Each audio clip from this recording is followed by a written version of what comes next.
चैत्र शुद्ध प्रतिपदेला गुढीपाडवा साजरा केला जातो। यंदा 19 मार्चला गुरुवारी गुढीपाडवा आहे। या दिवशी घरोघरी गुढी उभारली जाते। गुढी उभी करत असताना आपल्याला ती सन्मानाने उभी करायची आहे। गुढीसाठी आपण साडी वापरू शकतो किंवा ब्लाउज पिसाचा वापर करू शकतो। त्याचप्रमाणे आपण रेडीमेड गुढी सुद्धा आणू शकतो किंवा गुढीचं जे वस्त्र मिळतं तर ते आणून त्याचा सुद्धा आपण गुढीसाठी वापर करू शकतो।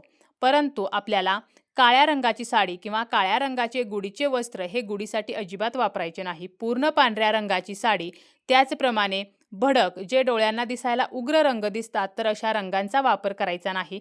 आपल्याला आहेर स्वरूपामध्ये भेटवस्तू म्हणून मिळालेली जी साडी आहे तर तिचा वापर गुढीसाठी करायचा नाही।